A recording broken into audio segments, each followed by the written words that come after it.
I'm going to interrupt your. There you go. Okay, gotcha. With that, I'd like to welcome Andrea Salinas to COIN, and thank you for coming tonight. And please tell us about yourself and talk about why you're running for Congress. Well, thank you. And thank you for having us this evening. It looks like a good group here from all over Oregon. This is fun. I love it. So so my name is Andrea Salinas, and I'm currently a state representative in House District 38. As the daughter of a Mexican immigrant, I know that change is possible in a single generation, but only if we work for it. I know because it has happened for me. When my dad was 5, he crossed the border with my grandparents into Texas and picked cotton and tomatoes in the Rio Grande Valley. He had dreams of working his way out of poverty, enlisted in the Marine Corps, searching for that path to middle class. And after 2 tours in Vietnam, was finally offered U.S. citizenship. He and my mom married. He got a good paying union job. And for him, he had achieved the American dream. My parents always taught me and my sister that value of hard work. If we worked hard, anything was possible.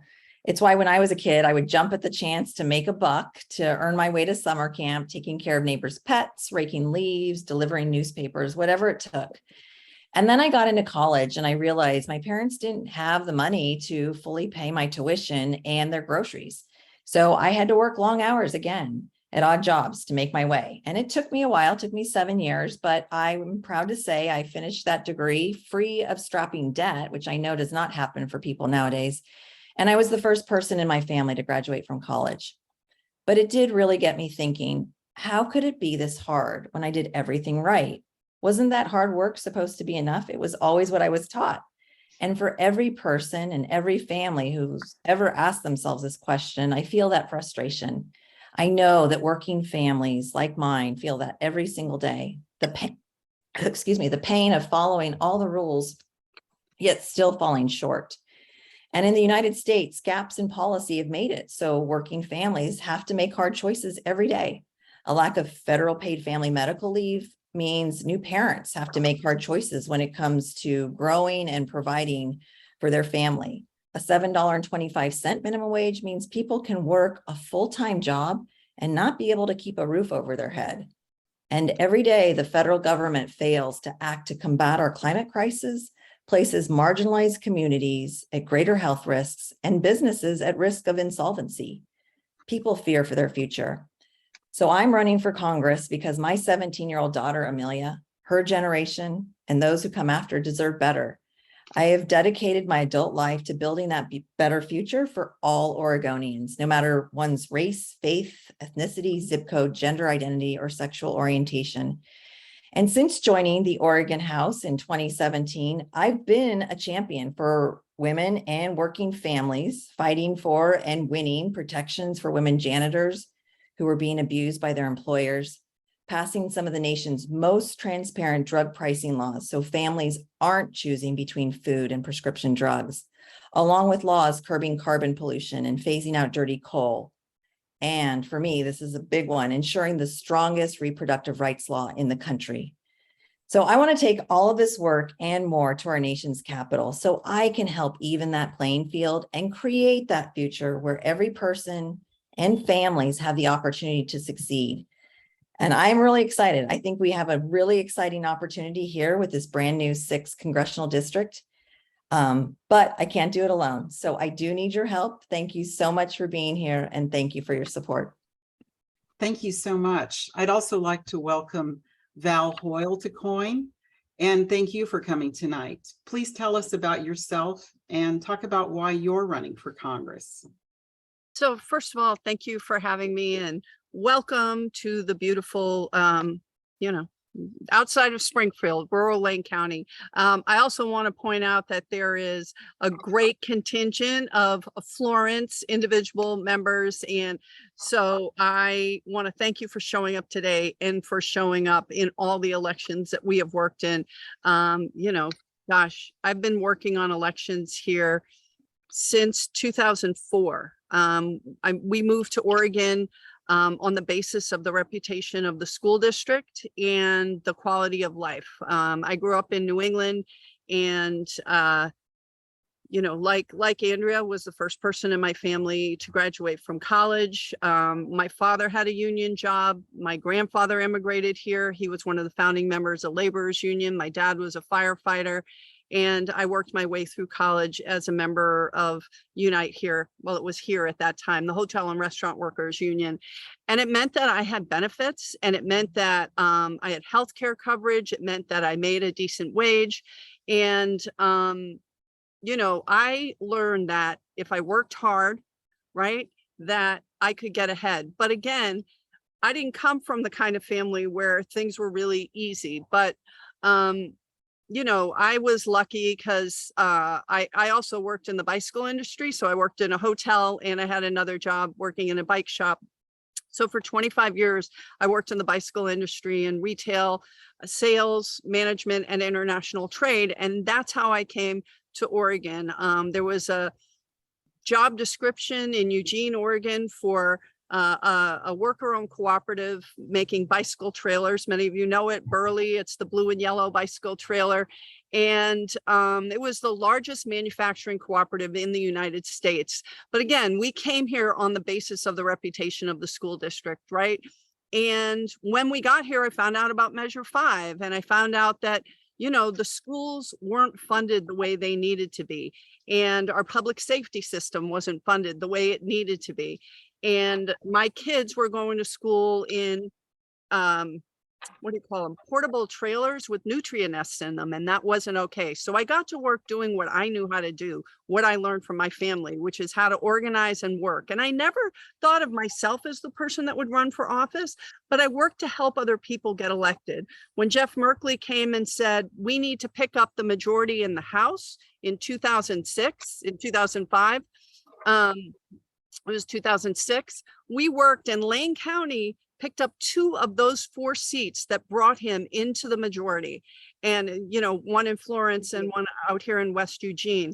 And I just got to work because that's what I knew how to do. In 2009, my representative went to the Senate, and I went for the appointment, and I was able to serve in a swing district in Lane County, and got to be a voice for downstate Oregon, in people in rural communities and people in blue collar communities like the ones I grew up in. I became majority leader after the first year and worked with Tina Kotek to raise the minimum wage, to pass the coal to clean law, to make sure that we expanded the access to birth control, to make sure that we address the cost of pharmaceuticals, of medication, access to healthcare, working with John Kitzhaber on the Affordable Care Act. I got to work on things that mattered to working people. And as labor commissioner, and I have to tell you, this is my dream job. I get to protect people in the workplace who have had their rights violated. I get to protect businesses who follow the law by holding bad actors accountable. And I get to work on expanding apprenticeship, which is a great way to deliver education and good paying jobs with benefits for the 50% of jobs that need more than a high school degree and less than a college degree. I mean, not everyone needs to have a college degree. And with an apprenticeship, you don't have debt. So when my congressman called me and said that he wasn't going to run again, and he encouraged me to run, I had to really think. I live here. I live in the most beautiful place in the world, and I love my job. And I know that there was more to do as labor commissioner. But I think right now we are on the verge of losing our democracy. And I was talking to a family member, and I said, I just don't know if I want to go to DC when I have such an impact here every day on people's lives. And he said to me, so you just told me you think we're on the verge of losing our democracy, and you want to tell me that you will be satisfied sitting on the sidelines when the fight is in DC, when the fight is in your district, and you know you can hold this seat, you know you can win this seat, you know you can represent these people, because it is a diverse district. It's Curry, Coos, Douglas County from the coast to Roseburg, halfway through Roseburg, and then Lincoln, Benton, and Lane County. So it is a diverse district. It's blue collar, it's rural, 2 college towns. So it's like a microcosm of the United States. And I decided that no, I would not be satisfied sitting on the sidelines. So that's why I'm running. And it will be a very, very tough race. My opponent is going up on TV tomorrow. And we know that there will be strong attacks because I was willing to stand up for working people. And that's what I'm going to take to the people of the 4th.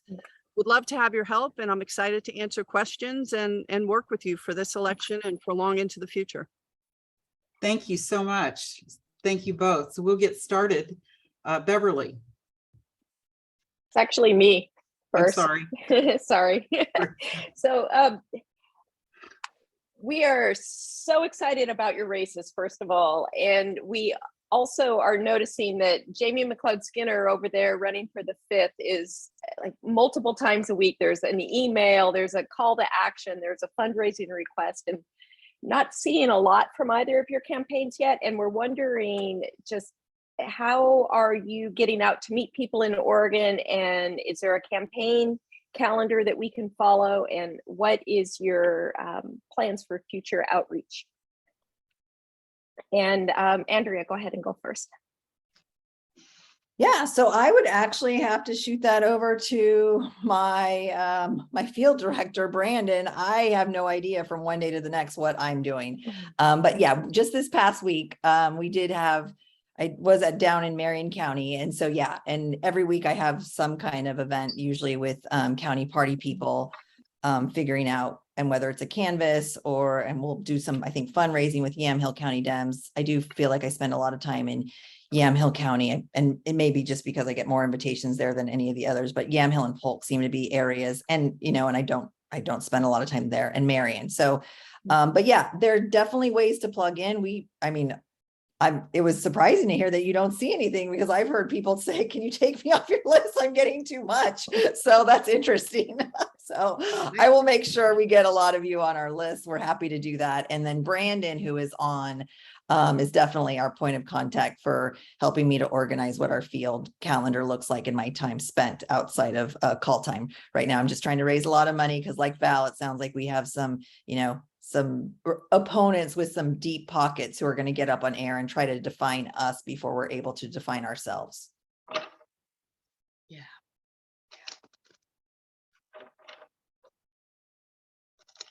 Okay, Val, go ahead. So We'll hear for me- from Brandon at the end. I'm sorry. Yeah, so my website is valhoyle.com. I believe that Aaron Lewis from my team is on, and Aaron, would you please put your contact information in the chat? We have emails, we're doing fundraising, we've started canvassing. We have a complete, we're just finishing up hiring all of our field staff, but we will have 5 field staff because this is a really large district. It's 250 miles of the coast, and each part of the district is vastly different. But we'll be setting up text banks, and as I said, we've started canvassing, but you'll be hearing more about it, and we'll be communicating with you. I know Aaron is in contact with Indivisible in Florence, Lane County, Lincoln County, Benton County are going to be critical, and then making sure that we're connecting with all of the Democrats, because we're going to need every single vote, because it's an interesting district. So, and we have a 3-way governor's race where the non-affiliated candidate is very, very strong in the coastal part. So we need to bring out disaffected independent Democrats and independents and moderate Republicans, and we need to bring out the base as well, in order for us to win and to keep this MAGA Republican from out of the race. And he has unlimited ability to raise money, but we'll definitely keep in contact. Great. Thank you. So I'm from Florence over here on the Oregon coast, and our Florence Indivisible group, I think, is well represented here tonight. And we have a lot of questions that came from people that registered for the event tonight. And so one of the questions was so this is going to be, of course, for both of you, how do you see yourself working with other members of the Oregon delegation to make sure Oregon priorities are addressed in legislation? So we'll just go ahead and let Andrea go first. How's that sound? That's great. Yeah. So, I've been telling folks, I am hoping and kind of assuming that we are going to keep the majority. We have to. Like Val said at the beginning, democracy is on the line here. And if we don't keep the majority, I think we're going to hand over democracy to Republicans. So I don't even like to think of the alternative. But when I am asked the question, what is going to happen if Republicans take control, I let people know, I worked with Congressman Cliff Bentz when he was here in the legislature. And, I worked with him when I was an advocate and working on environmental issues. I even think I told folks that down in Salem, Marion County Democrats this past weekend, I had a client, the Pew Charitable Trust, and they were really trying to expand some wilderness areas and to get it protected in the Oahe Canyon land. So the first person I went to, it wasn't, the Democrats, even though they were in control. I went to Cliff Bentz and I said, hey, this is what my client is trying to do. What do you think? And we talked it through. And obviously he was definitely on the opposite side of me, but he gave me the nitty gritty of kind of what I was going to be up against. And he told me, about some militiamen out there in Nevada and some things that I was going to be facing. And and it all came true. And so, I know how to work with the other side of the aisle, even though, like I said, we may not always agree. My preference is to be able to work with the majority who are Democrats here in Oregon. So Congressman Blumenauer, Congresswoman Bonamici, soon to be Congresswoman Hoyle and Congresswoman Jamie McLeod Skinner. I think we're all going to work really well together. So if it's the Democrats, I think, we get a lot of questions sometimes on policies that are actually taking place right now, right? I mean, I was just like, oh, please don't ask me about, Pelosi going to Taiwan or, all these things that, are somewhat controversial, right?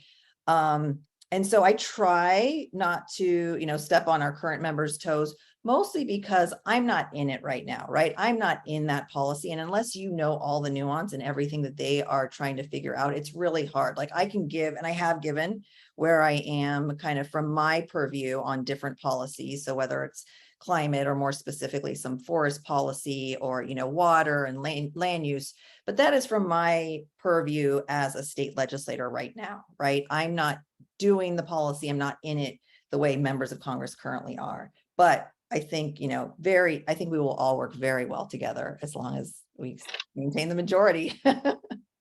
Well, that's the plan. So that's right. All right. Yes, that's all of our plans. So go ahead, Val.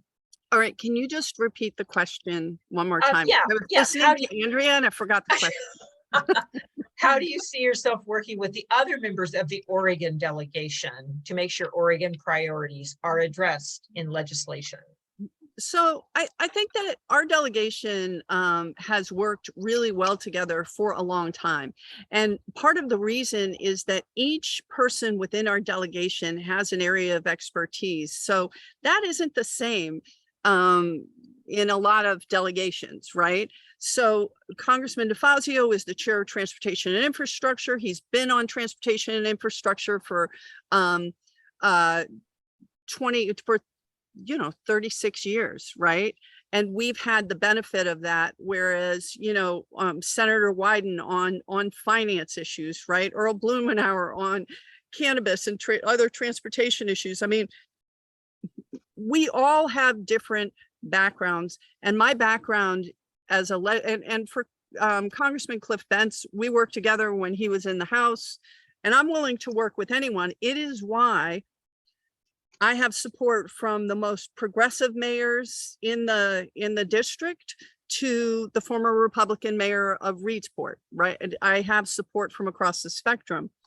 And I will work with anyone provided they believe in government and they are willing to tell the truth. What we saw was that the 11 Republican members of Congress that voted on transportation and infrastructure on that bill that we all benefited from got threatened with losing their committee positions, right? Not Marjorie Taylor Greene, not Jim Jordan, not Matt Gaetz, right? It was these people because they gave Democrats a win. And so I'm willing to work with anyone that is willing to work. But if people want to lie and break government, well, then I'm taking the fight to them, because you can't work with people that want to break things. I'll have an argument all day long about large government, small government, but fundamentally, we in Oregon, because we're a smaller state with a smaller delegation, now we've got one more seat, thank goodness. We don't have as large of a voice as a California or a Texas or a New York, right? So we got to punch above our weight class, and Oregon does punch above our weight class. And whether it's on issues of natural resources or forest policy or water or fires, right? We have a very, very different landscape. Even our farms are predominantly small family farms, not industrial farms.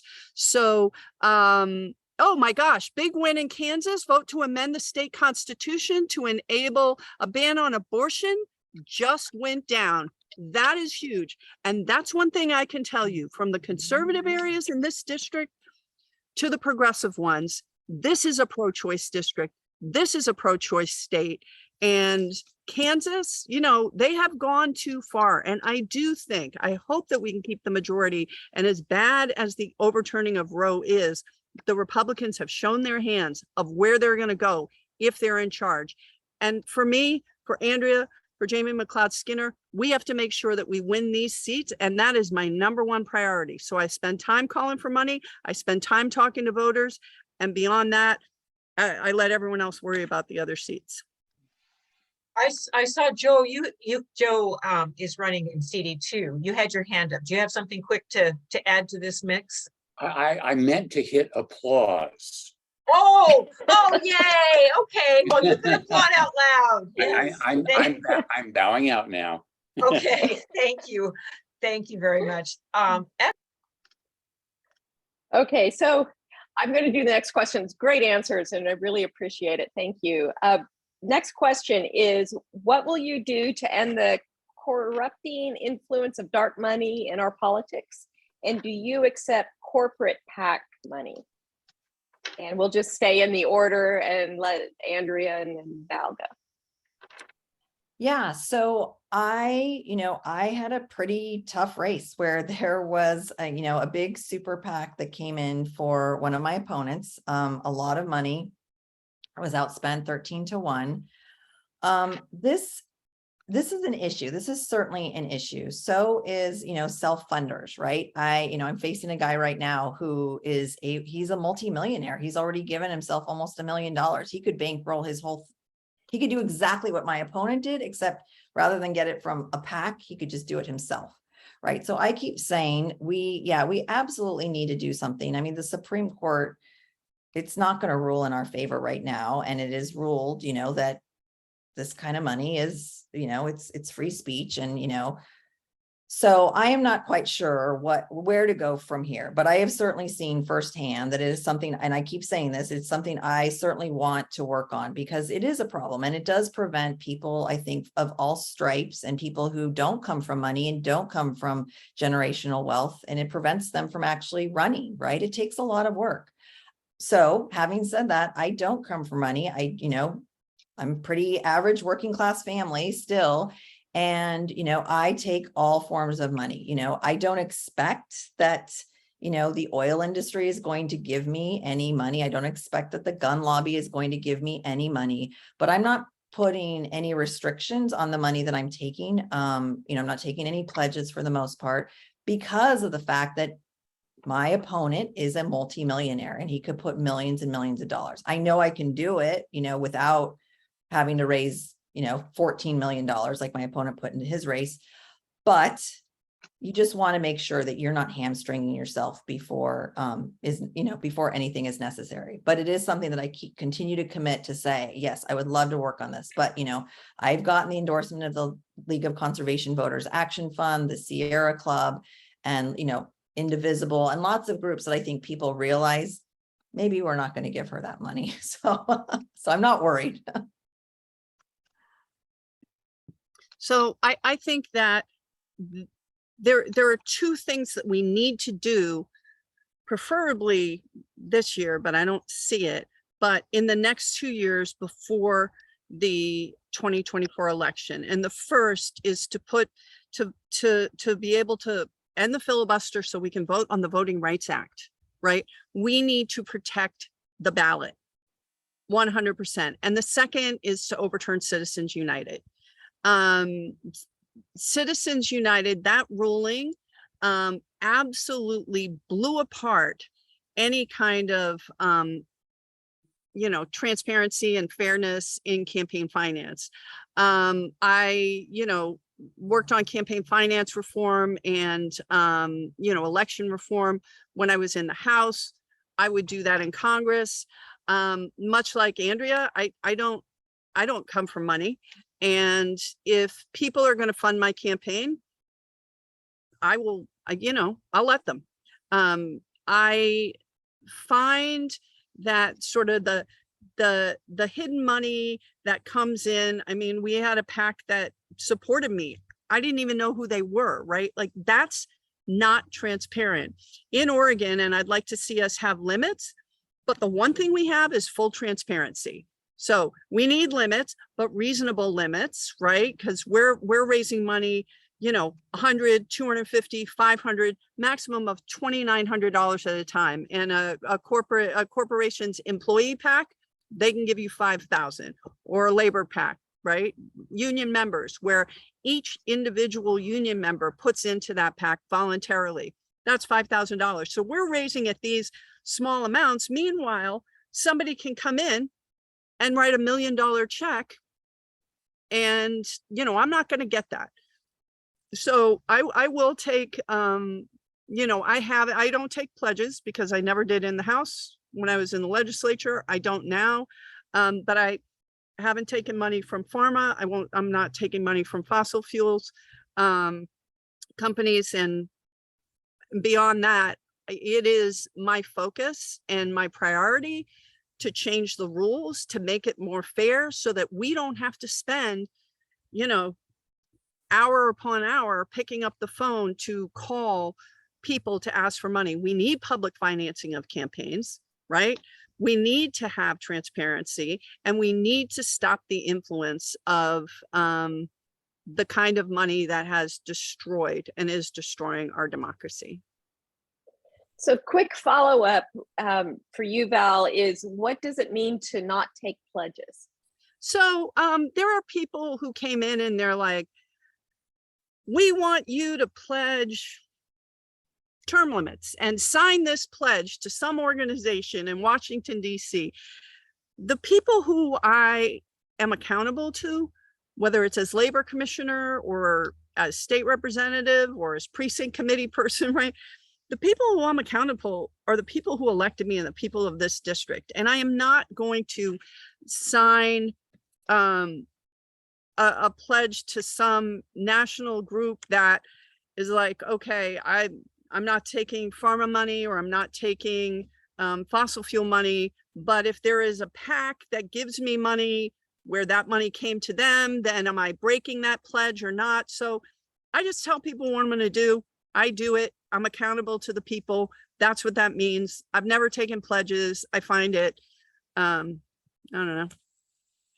It's not something I do. I give my word, and my word should be enough. That sounds great. Thanks for that explanation. I actually had that question as well. So thank you, whoever asked that in the chat. So next question, what are your top 3 issues that you will put most of your time into? Andrea. Yeah, so for anyone who knows kind of the breadth of work that I've been doing for the last several years, both as an advocate and as a state legislator, healthcare ranks pretty much at the top. Oregon, I think, has been making great strides in really trying to keep costs down, even though we're not seeing it right now, and costs really are exploding. But I think some of the structures that we have moved on will, over the next few years, and whether we move to a single payer system or whether we're stuck with the system that we have now, we have structures in place right now that we have moved on that I think could really benefit Americans nationwide in our healthcare structure, and trying to reform healthcare, make sure that everybody has access to some form of healthcare, and trying to reduce the cost and make sure that everybody has access to prescription drugs as well. So I think, yeah, healthcare will be huge, including abortion access. And that is something that, I worked on as an advocate. I was the lead advocate for NARAL Pro-Choice Oregon when the legislature passed the Reproductive Health Equity Act. And then continuing that work as House Healthcare Chair. So healthcare is at the top of the list for sure. Environment and climate are really up there as well. So, I served for 9 years on the board of the Oregon League of Conservation Voters. I was the lead lobbyist for the Oregon Environmental Council. We did a lot of, and this is really kind of paramount to my district too, right? I mean, we have some of the best agriculture in the world. And as Val was mentioned, right, we have so many small family farms in our district and wineries, and they are, really seeing the harmful effects of climate change right now.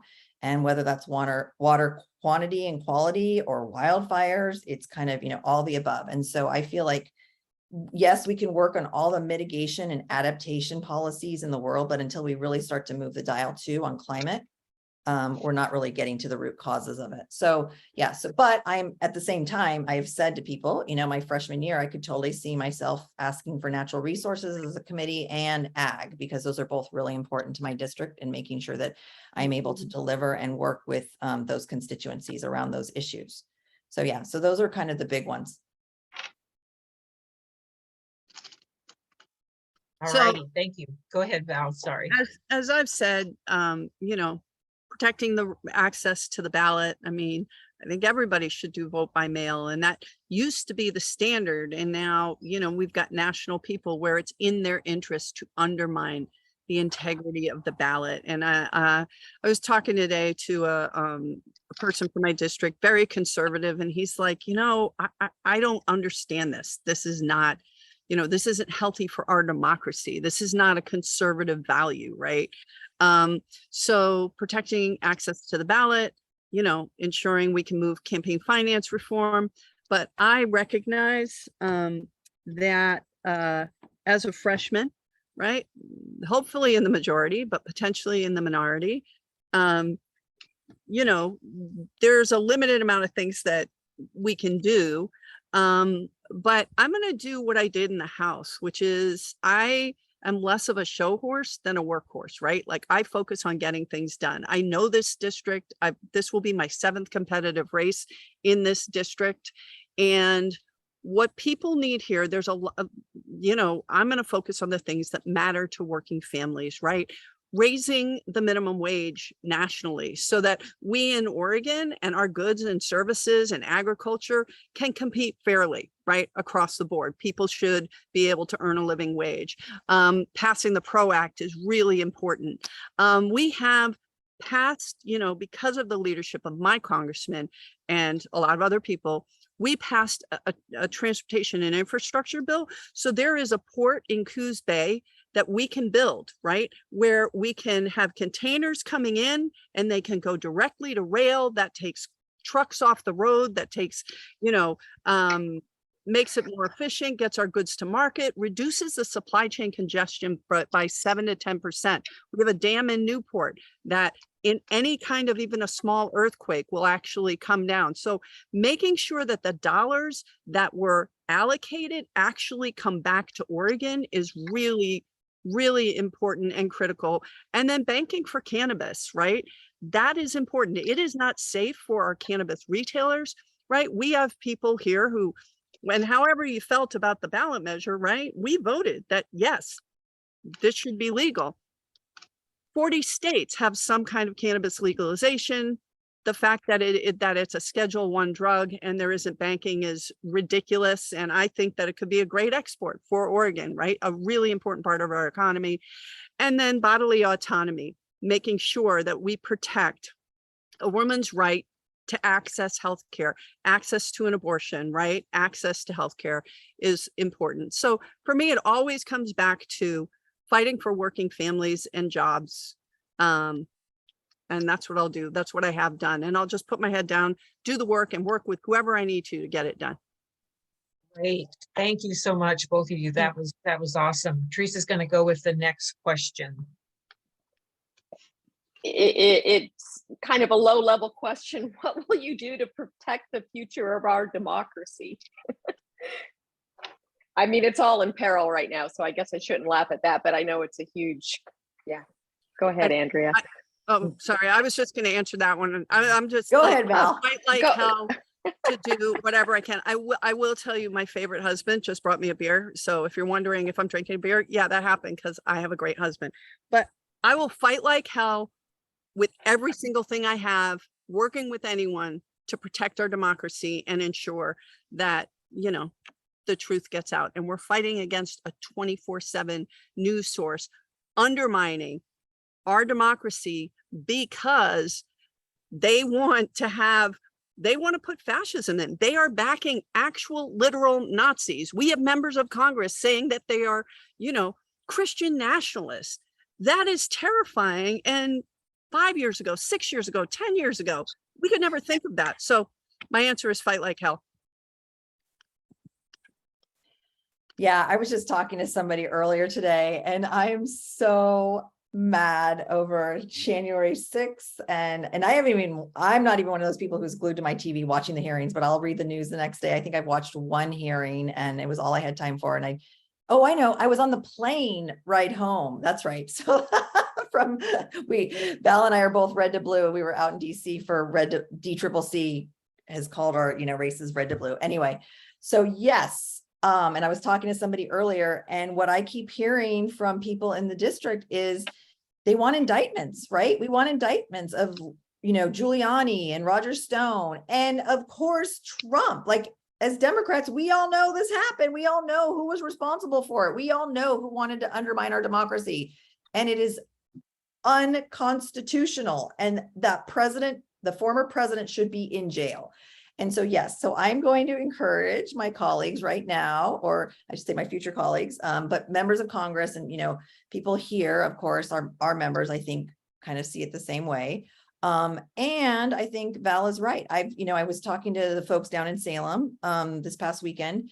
I read a great article from the Atlantic, and I think the person was a sociologist who wrote the article, but it was really kind of where so much of this anger and rhetoric and polarization started happening. And he kind of walked you through, and I can share the article later, but it had some title about the fall of Babel or post Babel or something like that. But it's essentially, you can see how with the evolution of social media and different points at which Facebook and Twitter started adapting so that people could respond to each other in a very negative fashion, that people started going down this like angry rabbit hole, and polarization really started happening. So what I come back to is, I think, alluding to what Val was getting at, is that media has changed a lot. We don't have a lot of the same kind of equal time clauses that we used to have, and kind of fair and balanced. And same thing with social media. And social media is not regulated the way I think we probably need to regulate it.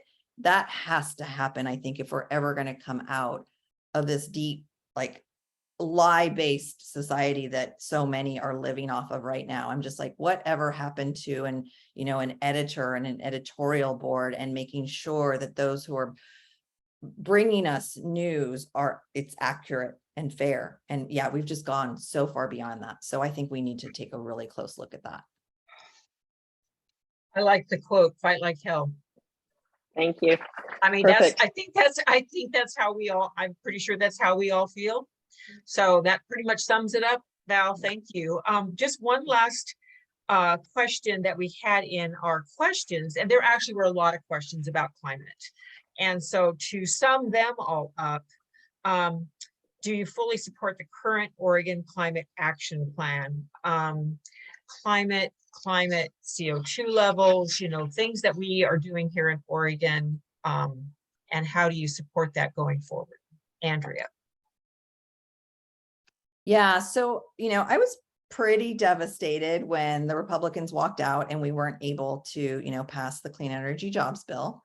And so, yeah, I was thrilled that the governor took it upon herself to figure out what she could do by executive order. And we now have the Climate Action Plan. And I think it is the best way for Oregon to move forward. And I think, there are pieces within the green energy, or the Green New Deal, I should say, that, we could also be moving forward on. What I keep saying, though, is we have to move, we have to take action. And I don't care if it's smaller pieces. We just can't wait sometimes for, the whole of the good.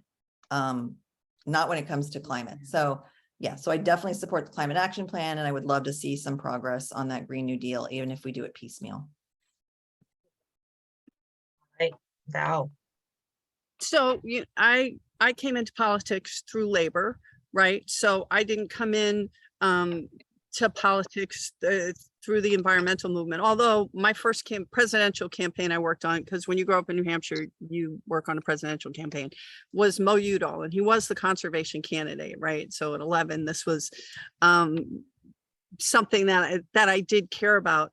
I want to do whatever we can to ensure, like, we were evacuated in the fires. I live in a wildland urban interface, and whether it's drought, and I live on a river, so whether it is drought or it is fires or it is heat or it is storms or flooding, what we are seeing across the country are the effects of our inability to move forward on addressing climate as a crisis. So, I mean, I'm talking to farmers who are very conservative Republicans and are saying, timber company owners saying, you know what, this is real. We have to figure out what to do. And I think what is important is that we reach out to people that haven't always been there, right? And when I talk to the trades, I got their endorsements in the primary, I made it clear I will not support new fossil fuel infrastructure. We have to move away from fossil fuels, and we have to do it as quickly as possible. And we have to do it in a way that doesn't leave working people behind. These are really good jobs if we can invest in this infrastructure. So whether it's upgrading rail, whether it's ensuring that we have broadband. I mean, I live 3 miles outside of Springfield. We only got we only got internet at the end of 2019, right? So we need to expand broadband, then people can work from home. We need to make sure that if we're going to transition to electric vehicles, that people in rural communities where they have to drive a lot have places where they can charge their cars. So adapting that kind of infrastructure, I think every single bill that's passed should be a climate change bill. And I know that people are seeing the effects of the climate crisis now. And this is a moment where we need to move. And again, bring people along, and those that won't come along, we got to roll them. So. Yep, great. So Thank you. Laura, yes, thank you so much. Did you have a follow-up? I have just one more thing, which was to give each of your field managers an opportunity to do a little pitch on how we can participate in your campaigns and make sure that we get across the finish line as winners and keeping our state blue. So Brandon and Aaron, do you have anything you'd like to add? Brandon first and then Aaron. Sure, yeah. Thanks so much for allowing me to speak a little bit. First, I also would like to say thanks for having me. Val will actually be my congressperson if she's elected. So I'll be happy to vote for her in November. But I'm here to actually talk about Andrea. So we do have some great events coming on this weekend. I'm going to share that in the chat, some of our events. But we are trying to get out to the community as much as possible. Like Andrea said, we were in Marion County, Salem Democrats this last week. We were in Wilsonville the week before that. I just want to highlight some people that we are building our staff. I was kind of the main point of contact throughout most of the primary, but soon I will have 4 new organizers spread across the district. So you'll feel our presence a lot more, because rather than being spread out, we'll have people constantly in the different parts doing canvases, weekly phone banks, going to events. So I'm going to put in the chat in just a second my contact information as well as our sign up page. And this week, please help us out. We got a phone bank this week. We got a canvas this week. We can't just rely on the campaigns to spread the message. We really need your help to win these things. So please don't just look at it in the chat. Click the button, sign up, put your name, and I will follow up. Once you're on our list, don't worry, you'll hear from us. I promise. Thanks so much. Hey, all right, and then we have Aaron with Val's campaign. Yeah, I'll definitely echo everything that Brandon just said. We are getting out and canvassing every weekend already. We've already knocked on over 500 doors. We're getting out. We have lots of people helping us out, and we really love your help. I will also I already put my name and our mobilized page in the chat, but I'll do that again just for your convenience so that it's there at the bottom. I'll give you my contact information. We have canvases in Eugene and Corvallis this weekend, and we will soon also be hiring some new organizers to get out to the coast. All our friends in Florence, don't worry, we will be headed your way soon. And we know that you're eager to help us out. And I've already talked to so many of you who are itching to get out and knock on doors for Val. Don't worry, I just finished cutting turf for you today. So we are ready, and we look forward to it. So I'll put my name and our mobilized page once again. Yeah, we've got phone banks twice a week, every week, Tuesday and Thursday. And then we've got canvases every Saturday until Val and Andrea are in Congress. So we look forward to working with you, and thank you so much. Oh, thank you both so much. I just wanted to check in with Laura. She was monitoring the chat for us to see if there was anything we missed, anything we need to follow up with any of the candidates. Is there anything, Laura, that we need to check in with? There was a question. Chris Wright, who is a candidate for HD 23, is in the audience tonight and had a question about whether you would support permanent funding for the Oregon Independent Program, which is part of the Northwest Senior and Disability Services. Could either of you speak briefly to that? Okay, it's Project Independence. I don't know, Andrea, I can. So I worked on this in a bipartisan way when I was in the legislature. And the issue is that Project Independence comes from the general fund because it is not matched with Medicaid or Medicare. And so it's not matched with federal dollars, but it is a critical resource to ensure that we can keep seniors in their home in a way that's safe for them so that they can get help. So it saves money, it saves lives, and it saves dignity. And I think that we should be investing in those programs, in programs like Cahoots, in programs like life skills training and outreach that help people stay in their homes and stay with their families, because that's cheaper in the long run and it's just better for our society. Thank you so much. Andrea, did you want to comment? And I love this program. And as a state legislator, I have supported it. And, I was talking to a few nurses earlier today, and this is the problem, I think, with, as Val again was alluding to, with our Medicare and Medicaid programs. We do things differently here in Oregon. We definitely take a step back and go, okay, what do people actually need on the ground in their living situations? And kind of what are the wraparound services that they need? And so we just definitely take a different approach, and we're willing to put our money where the need is, right? And for whatever reason, Medicare and Medicaid just don't do that in terms of reimbursement. So that is something that I think that federally we need to start looking at, the fact that Medicare doesn't cover hearing aids, I'm expecting to need a hearing aid when I'm older. Everybody needs a hearing aid. Why isn't it reimbursed? Why do you have to pay, and then you lose them? And anyway, so things like that, where I'm just like, that doesn't even make sense. But if we could get some of these programs, some reimbursement payments from it, and restructure Medicare and Medicaid a little bit in terms of how they pay for healthcare, would be helpful. Thank you. I want to give each of you a chance to make a closing statement. Before I do, I want to assure everyone that all of the information about the campaigns that's in the chat will be in our notes that will be distributed to everyone tomorrow. So you will have all of that.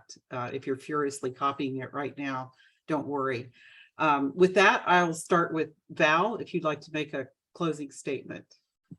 Sure. And I will tell you, I was talking with one of the county sheriffs, and what he said was, if we could get the federal government to cover people's health care, at least while they're in, pre-trial detention, that would save an enormous amount of money within our jail and prison system. And for the people who have mental illness, who are, in the criminal justice system inappropriately, this would matter. So that's an important thing. So closing statement is that the path to the majority for Republicans or Democrats goes right through Oregon. And when Andrea mentioned we're on the red to blue list, Jamie McLeod-Skinner, Andrea Salinas, and myself, that meant that we're in the top 25 open or pickup opportunities in the country. The Democratic Congressional Campaign Committee said these 25 seats are really important. And understand, Andrea has a self-funding millionaire. I have an opponent who has email lists across the country and is able to raise money because of his fame and notoriety for something really great he did on a train in Paris. So we need money. We will not outraise our opponents, but we need money. We need to raise it in Oregon, whether it's the governor's race, whether it's holding the Senate, whether it's the House or these congressional seats. We have not had this kind of attention from national Republicans in our lifetimes. So we're going to have to fight. And where we normally call out for other people in other states, there will be none of that. We need you here. We need your dollars. We need your time. We need to fight for it. We need to knock on every door. I know myself, and I know Andrea, she is working nonstop, right? We will work as hard as we can, and I have an amazing team, but it's a lot of work, and many hands make light work, but this will not be light work. So we need each and every one of you. I want to thank you. I need you. I want to represent the people of the 4th Congressional District in Congress, and I do not want to lose to that guy, and I have no intention of doing so. Thank you so much. Andrea. Yeah, I'm right there with Val. I mean, we have a really exciting opportunity here. You know, like she just said, the road to the House majority goes right through Oregon. And this brand new 6th congressional district is part of that. You know, we have not picked up a congressional district in 40 years.